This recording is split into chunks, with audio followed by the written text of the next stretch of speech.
Well, we are going to talk about some throwback names today. Legarrette Blount went on John Canzano's radio show and called out Chip Kelly pretty directly. And there's a lesson in there for Duck fans about the difference between Chip Kelly when he got to Oregon and Dan Lanning as he arrives in Eugene and takes over as our head football coach. Plus, Oregon basketball has got a path to the tournament. It's not an easy one, but it's there. We discuss what exactly it is today on Locked On Ducks.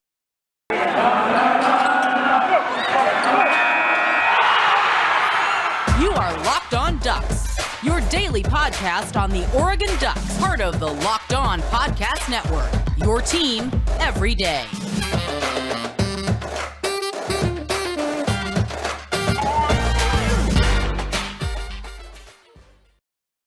Yes, it is that time once again for Locked On Ducks. I'm your host, Spencer McLaughlin, D1 play-by-play broadcaster, lifelong Oregon Ducks fan. Thank you for making this your first listen or your first view every single day. It's part of the Locked On Podcast Network, your number one source to stay up to date with the Ducks every single weekday. Remember to like and subscribe to the channel or wherever you are listening if you have not already. Nice comments, nice reviews. We like seeing those as well. Today's episode is brought to you by Rock Auto. RockAuto.com. Amazing selection, reliably low prices, all the parts your car will ever need. Visit RockAuto.com and tell them that Locked On sent you. So, it's ironic a little bit that I am talking about this subject today, though I did plan it out just a little bit. I think about what we're going to talk about here on the show every day. I'm coming to you live, if you're watching on YouTube, from a hotel in Boise, Idaho. The irony of that is Legarrette Blount is the subject of today's show. And so Legarrette Blount was recently on John Canzano's radio show, and this was actually a mailbag question. So remember, if you want a question answered here on the show by yours truly for all in the world to hear, at Smalls_55, as you can see below is the Twitter handle. DMs are wide open. At Locked On Ducks. Follow along there. You can DM that account as well, or tweet with the hashtag AskLODPod. All ways to get a question answered right here on the show. This one came from at Duck Demon. Oh, and before I begin, I've been having a couple computer issues, working to get it resolved. Should be all good by next week, but sometimes I've had to tweak the screen. And if you're watching on YouTube and you watched yesterday's episode as well, I apologize if it looked like I was a little kid who needed a booster seat to see the pastor giving a sermon in church. My head was just kind of peering up and over, but in my defense, I couldn't see my screen there for a little bit. So that's why that was the case yesterday, and that was funny. But at Duck Demon sends in a question, says, "What's your take on the story with Legarrette Blount calling out Chip Kelly?" So Legarrette Blount goes on John Canzano's radio show, Bald Faced Truth, and Canzano asked him about kind of the start to his career. And Duck fans, we all remember it happened right here, where I'm coming to you live doing the show right now. Or at least as I'm recording this, you're listening later, but we all understand how that works. In Boise, when Legarrette Blount punched the Boise State player after a frustrating day for the Ducks, it was a bad look all around. It was Chip's first game. What a time. And who would have thought that the Chip Kelly era would have gone the way it did after that particular beginning? It was an inauspicious start, but it got a little bit better. Also, side note, among the great Oregon running backs I've talked about on the show, Legarrette Blount gets overlooked a lot. He probably had the best pro career of any of them in the last 15 years or so, except for Jonathan Stewart. But Blount, had he not done that and been suspended and then come back to a secondary role behind LaMichael and Kenyon, and that worked out okay for Oregon fans, he would have had a really good career. And he still did. He was still very productive. But here's the interesting and the juicy part of the interview with John Canzano, who was asking him about, the start to his career, the punch, the suspension, and the support from Chip Kelly to stick with him and whatnot. And Legarrette Blount actually explicitly said that he was not fully supported by Chip Kelly, who he says wanted to suspend him for the entire year. I'd never heard that before. And that Blount's kind of community support at Oregon came more from assistant coaches like Gary Campbell or former Oregon coach Mike Bellotti or other players, more so than it did from Chip Kelly. So there were people who were more directly behind him in his experience than Chip was. And so I thought this was really interesting. Number one, because I'd never heard it before. Number two, because I think there are kind of some lessons or takeaways, if you will, for the current state of the Oregon football program and the new coaching staff. So what can Duck fans learn from this, right? Reading the story and hearing Blount, he called out Chip Kelly very specifically. He wasn't soft. He said Chip was really not very supportive of me, and it was more everybody else. It was definitely he wasn't. This is just a metaphor that popped in my head. He wasn't holding back any punches there. We know that LeGarrette Blount doesn't really do that. So Blount gets off to that terrible start, and what can we learn from that, right? That's what I'm talking about today. What can we learn from it? Number one, to remember that these are kids. These are kids who are going to make mistakes on the field, off the field, whatever it is. These are kids who are going to make mistakes, but they can learn from them and grow from them when they have a support system around them. If you had gone up to someone in the immediate moments after that game, and by the way, this is 2009. Twitter was not as big back then. If you'd gone up to him after the game and said, "Hey, what's the future of LeGarrette Blount at Oregon?" "Oh, it's going to be nothing. He's not going to do anything. He's terrible. He's a bad character. This, that, and the other thing." He had a 9-year pro career. He won 3 Super Bowls. Don't be afraid of second chances, right? And I think that applies to off the field issues, which are 100% relevant. And I'm not saying unlimited chances, but I'm also saying don't be afraid of second chances with players. But that applies on the field as well. These guys can learn. These guys can grow. Just popped in my head, Camden Lewis, another great example. If we judged him only on his initial tenure at Oregon, how his career began, we would have given up on him. This past year, pretty sure he was second team All Pac-12. He was a reliable kicker, except against Utah, but no one against Oregon played well against Utah this past year. He was a good kicker this past year, and his career started out terribly. So I think that's the first thing, is you shouldn't be so quick to judge these guys, because I think it's easy to forget they're essentially kids. They're not very old, 18, 19, 20, 21 years old. However old you are, think about yourself when you were that age and think about yourself now, your mental approach to situations, how you react to certain types of news, how you react in stressful situations, whatever it is. You are a much different person now than you were then if you're older. I know I am, and I'm not that old. I'm 24, and I think about things way differently than when I was 20 or 21. I react to things differently. I'm much more mature than I was back then. I think everybody is. So that's the first takeaway. What are the other takeaways? I'll get to that after I tell you that Built Bar makes it easy to stick to your New Year's resolutions. Most people have given up on them at this point, but if you haven't tried the Puffs, you're missing out on one of the best things Built Bar has, and it's easy to stick to your New Year's resolutions when it comes to eating right. Puffs are a fan favorite with some incredible flavors: cinnamon and churro, coconut marshmallow, banana cream pie. They're so good. They'll be your new favorite. It's the first ever protein-infused marshmallow. They're covered in 100% real chocolate, including the Puffs. 100% real chocolate, low calorie, high protein. They've got 130 calories, most of them do, 4 grams of sugar, 4 net carbs, 17 grams of protein, mint brownie, coconut almond. New for this month, white chocolate cookies and cream. I had to double take on that because I can't believe that's a real flavor. They're all good. You know me, I'm a huge mint brownie guy. They're all delicious. Go to built.com for 15% off. Use promo code LOCKEDON for 15% off at built.com. I love March Madness, and I love doing brackets. I mean, more than anything, it's my favorite sporting event on planet Earth. But I can't remember the last time I actually went deep or even won any money. I'm hedging my bets this year with Stat Heroes NCAA Pick'ems contest. Stat Heroes NCAA single game Pick'ems pits the star players against each other in an amazing hybrid between fantasy and sports gambling. Start focusing on the players you know best with a gameplay that doesn't rely on big spreads, long odds, or funky props. They simply post sets of players for you to take on with a set of players you get to choose. You're in control here. Stat Hero is the easiest and fastest way to get your sports action fix. The simple, sleek gameplay will have you playing in minutes. This is what daily fantasy was meant to be. Check out Stat Hero for more information. So the other takeaways from this LeGarrette Blount situation, because there are more. And I think it's a fascinating story because it's a reality that, every head coach is going to have to deal with something like this during their tenure, where they have to excuse players from a team. They have to discipline players. There's just a lot that goes into it. I know people who are assistant coaches in sports and in different sports, but it's all the same sort of concept. And some people want to stay assistants because they don't want the burden of being the head coach, because you have all the attention, you have all the responsibility. That's just part of it.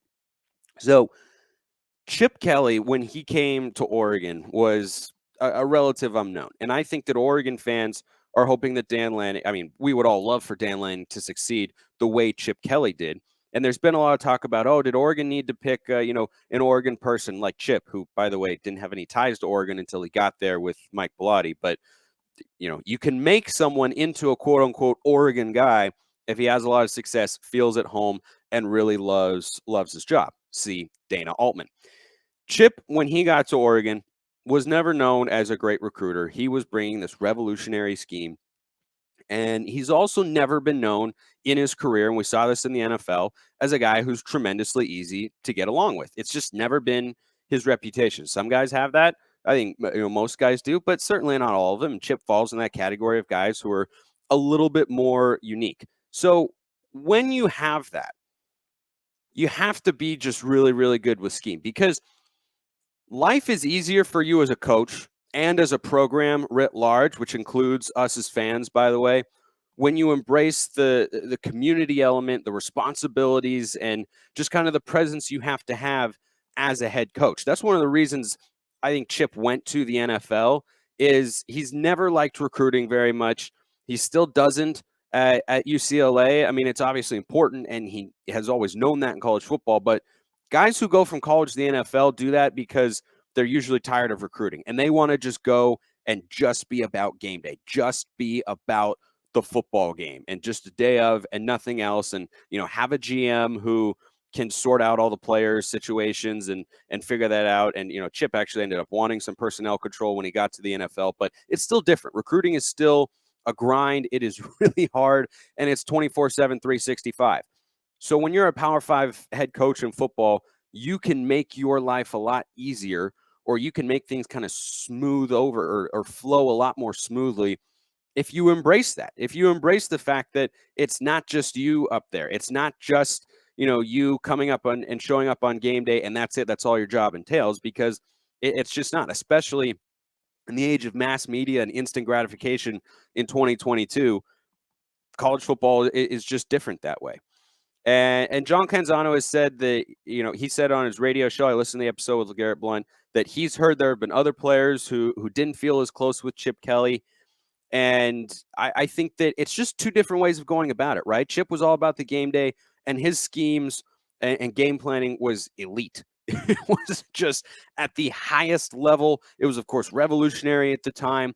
And he's still very good on the offensive side of the ball. But I also heard years ago that Chip Kelly and Nick Aliotti could go an entire week and, not have a sit-down meeting, right? Aliotti controlled the defense, and Chip was just always working with the offensive side of the ball.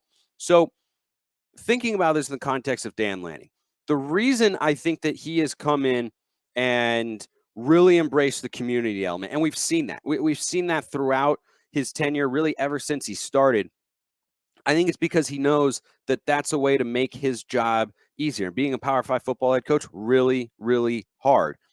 It's just easier. There's less friction. Players like you more. You get more into the recruiting grind, right? He's just a different sort of coach. Doesn't mean he can't be great. Doesn't mean he can't win at a high level the way Chip Kelly did. He absolutely can. But it's different ways of going about it. And I think that Chip was able to get away with sort of being a guy who hunkered down in his office and was just doing his own thing and not making a lot of media appearances and wasn't super public. He could do that because he was revolutionizing college football and taking the Oregon football program to new heights, right? Now that it's gotten to that point and been to a couple national championship games, Dan Lanning recognizes that he can't come in and just do that, right? Standard coaches, and not that Dan Lanning is standard, I think he has the potential to be exceptional as a head coach, but regular head coaches can't get away with controversy or not being public or not being involved in the community, not really being, a member of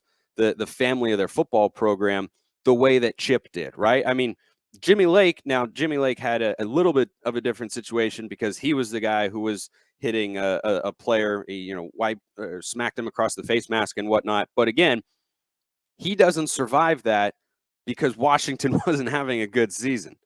If that first season for Chip Kelly had not gone well, if it had been just sort of an unmitigated disaster, there's a chance that Chip doesn't make it to a second season. Now, of course, Oregon won the Pac-10 and got to the Rose Bowl, lost to Ohio State, so we knew that we had a really good head coach. But if that had gone off the rails, then that image up in Boise would have been something where boosters, alumni, and administrators in the athletic department would have looked and said, "Boy, is this really the direction that we want to go?" But I think Dan Lanning is coming at it from a different mindset, right? He doesn't have that reserved mentality that Chip Kelly had, right? He was legendary. I loved Chip's halftime interviews. they were fantastic. He'd get asked a question by Holly Rowe, who's one of the best sideline reporters in the country. She'd come and say, what's going on with your offense? That's okay. There's 40 minutes of football. We shouldn't turn the ball over down there, but we're a good second half team. We're fine. And Chip, and they were always caught off guard by how short his answers were, because most coaches will draw it out a little bit more. And and then she'd say, "How much confidence do you have being a second half team?" "No, we got all the confidence in the world." And then that was it. So that's just a way that he acted. But Dan Lanning, I don't think he's going to be that sort of guy based on what we've seen and based on what I know about Dan Lanning. There's one more aspect to takeaways from the story with Chip Kelly. I'll tell you exactly what that is. But March Madness, just a few weeks away. You need to start thinking now about where you're going to be running your brackets this year. Are you going for the usual? Or are you going for the best? We've done our homework. We're running our brackets with runyourpool.com. Along with standard brackets, they've got game types like Survivor or Pick X, both really fun in their own way. They have options to edit scoring. They offer more intel to make your picks, all stuff you won't find at ESPN or CBS. Clearly, we believe in Run Your Pool here at Locked On because, like I said, we're running our brackets there ourselves. There's no truer test than that.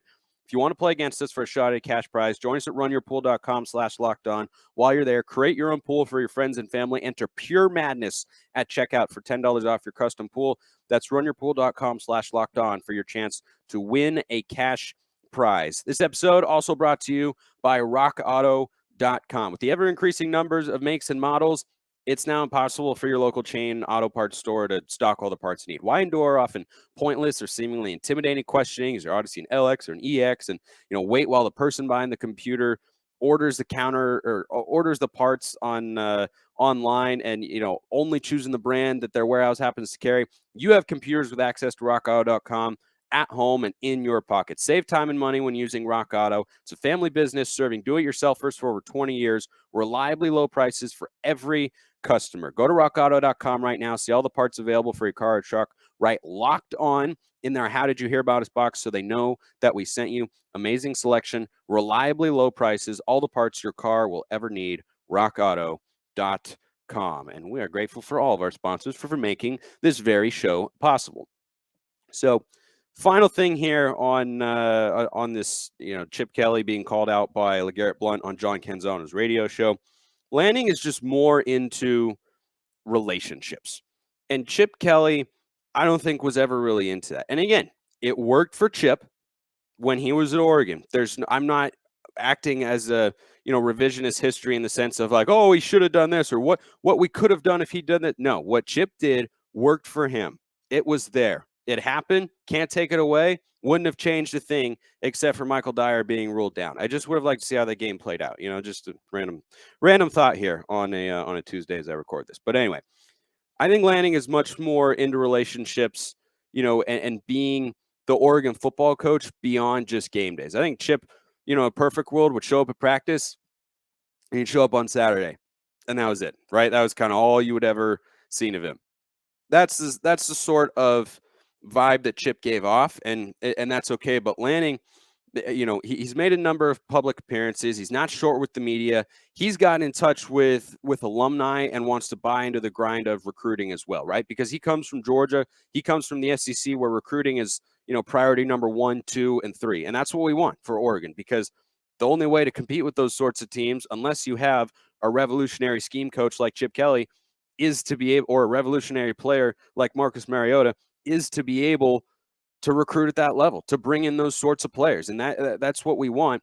And Lanning is much more about that. That's the way that I see Dan Lanning portraying himself, as wanting to carry himself as the head coach of this Oregon football program. He's sat down with Joey Harrington. He made it clear in his opening press conference, after the letter that went to Rob Mullins and everything. He said, look, alumni, I am a servant to you. I am here to I'm here to forward this Oregon football program and take it to a new level. And that's very different, right? And I think that that's a good thing. I think that's absolutely a good thing because it makes things easier within your program. Chip was all about game days. That was fine for him because he was so good every Saturday. And though I believe that Dan Lanning is smart based on information that I've both obtained myself and been given by people who have watched Dan Lanning for several years, I can safely say, though he's not going to beat Chip Kelly circa 2009 and change the entire game of college football, Dan Lanning is a smart defensive coach when it comes to scheme. He knows what he is doing. There's no question about that. And I can't wait for football because I look forward. Spring practice starts, I think, next week. I can't wait for games to start because I want to see what he will do with all these guys that Oregon's got. The Justin Flows, Noah Sewells, Jeffrey Bosses of the world. And, we'll see who else they add. The corners that they've got, a lot of depth there. So I think we should expect Dan Lanning going forward, because it's what he's shown early and just the sort of guy that he is, to be more in touch with players, with alumni, with fans and the media, because that's what he's demonstrated so far, that's what he is about. And I think that's what we should want from our head coach. It just about always is. Chip was just in a unique situation where he could get away with not doing all of that and not being all in on recruiting because he wanted a high level, because he was just so unbelievably brilliant. It's when you do that, you get a little bit more leeway, right? Like, take this hypothetical. If there were reports that Saban wasn't getting along with some players, they were starting not to like him, you're going to give him a little bit more leeway, right? He's going to have a longer leash because he wins so much, and that's part of the job. So this all started with a question from @DuckDemon, by the way. So thank you for it. Keep them coming. #AskLODPod, or you can DM @LockedOnDucks or @Smalls_55. So I thought that was fascinating. A little bit of throwback and translated into the modern era for Oregon football. So speaking of the modern era, Oregon basketball, they could still get to the NCAA tournament. It's still possible. We stay hopeful because that is our job as fans, to stay as hopeful and optimistic as we can. Doesn't mean we don't have a right to feel frustrated from time to time, because we do. We absolutely do. But it's a 4-step plan for the Ducks to get to the NCAA tournament, and it's a tough one. It's a really, really tough one. First step. This episode is dropping on Wednesday morning. I hope and pray that Oregon can beat the 3-27 Beavers, who have just had a rough go of it after an Elite Eight run. They extend Wayne Tinkle, and losing Ethan Thompson proved to be pretty critical for him because, boy, it's been bad. If they lose to the Beavers, which could happen, by the way. When I was in college at Santa Clara in the first round, they played a Pepperdine team led by a guy by the name of Colby Ross, who went on to be a great player in the WCC. That was a 5-win Pepperdine team, and Santa Clara's best player went 4 of 22. Happens. You never know. And if Oregon loses to Oregon State, look, they could get an invite to the NIT, but at that point, I say you just call it a season, flush it, move on, not do any postseason stuff, because if you lose to a 3-27 team, it's just time. It's just time to go. It's just time to call it a year and say, all right, on to the next. How do we get better? So that would be step 1, beating the Beavers. Step 2 would be taking down number 4 seed Colorado. They're 20-10 this year, 12-8 in league play. Here's the trouble with that. Even though Oregon beat them in Boulder, should have beaten them at home, blew a 15-point lead, Colorado's red hot. Colorado is red hot. They have a win against Arizona on their resume as of late. They've won 7 of 8, and that's just not the sort of team. The Ducks have lost 6 of 8. Colorado's won 7 of 8. So the only way I see that happening is if the Ducks come out and really trounce the Beavs from the get-go, then maybe there's a chance. You can carry that momentum over into Colorado. But winning 4 games in 4 days, that's a tough thing to do, and playing a team that's won 7 of 8, that's really, really dangerous. But if they're able to do that, they would then in the semifinals play, in all likelihood, the number 1 seed Arizona in the semifinals. Unless they were to lose to Arizona State, who's been playing better, or Stanford, who play in the first round as well. I don't know if I see that happening. Stanford has had some nice moments this year. Arizona State started pretty poorly and has somehow beaten Oregon twice. Still don't know how that happened, but it did. Maybe they could pull the ups. I don't see it. So you assume you're playing Arizona in the semifinals. But the good news for the Ducks, they've proven to themselves and everybody else that they can play with Arizona. They went on the road, and they were right there down to the wire. Should have won that game in a rowdy environment in Tucson. So it's doable. And then the championship game, where, again, in all likelihood, you would get either UCLA or USC, who the Ducks, as we know, can 100% beat. Beat UCLA twice, should have beaten USC twice, got the season split. Maybe a lower seed comes running through. Washington State is on that side of the bracket. They've been playing pretty well. But for some reason, well, actually, I know what the reason is. I feel better about playing either of the LA schools than I do about playing Colorado. I really do, because Colorado is just red hot, and USC has also been playing some good basketball, but Oregon can compete with them. They've shown that this year, and they've beaten UCLA twice. So that's the path. 4 games in 4 days. We'll see if they can do it. We'll end today on an optimistic note. Softball has won 8 consecutive games. They're off to a 16-3 start. So Melissa Lombardi, the head softball coach for the Ducks, she's got them rolling right now. They are absolutely rolling. Spring sports coming around. Hopefully basketball keeps it going for as long as they can. I appreciate everyone listening. Have a wonderful rest of your day, and go Ducks.